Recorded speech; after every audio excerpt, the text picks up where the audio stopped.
Minilik bineensa nama nyaataa bineensa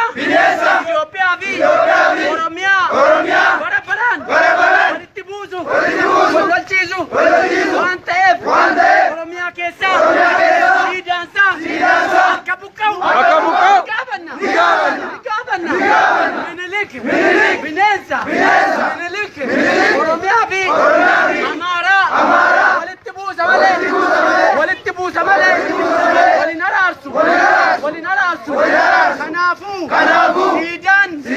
Minilik Oromiyaa keessaa Finfinnee keessaa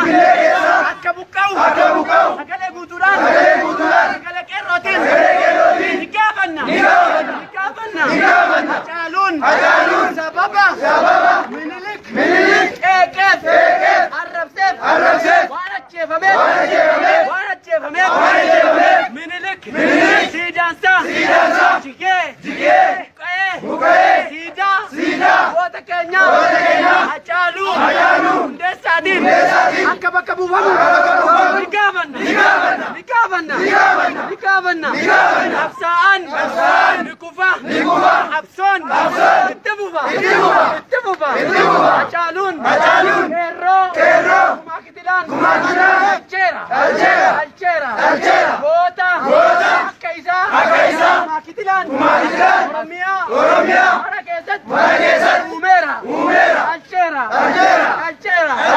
goonni sabaafi falmataa ture kufuusi qeerroon Oromiyaa qabsoosaa harkaa buuchuun gara fuulduraatti ceesisa qabsoosaa mul'atni Hacaaluu hin kufu ni ceesisa warri baandaa fi paastaan gowwoomee Oromiyaa gurguruu barbaadu harka keessaa akka fudhatu ni gaafanna warri sukaaraa fi paastaa fi daabboon Oromiyaa gurguruu barbaadu akka of qusatu ni gaafanna Oromiyaan abbaa qabdi qeerroo albatteetti alchiteetti harmeen Oromiyaa bara baraan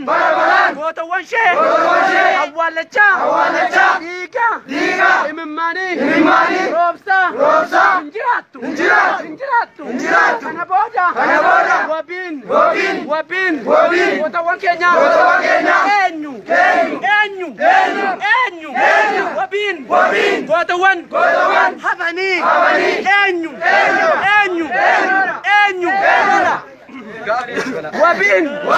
wabiin gootawwan keenya eenyu Abiy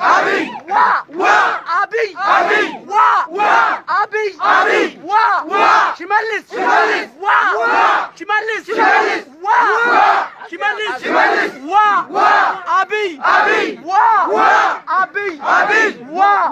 Ethiopian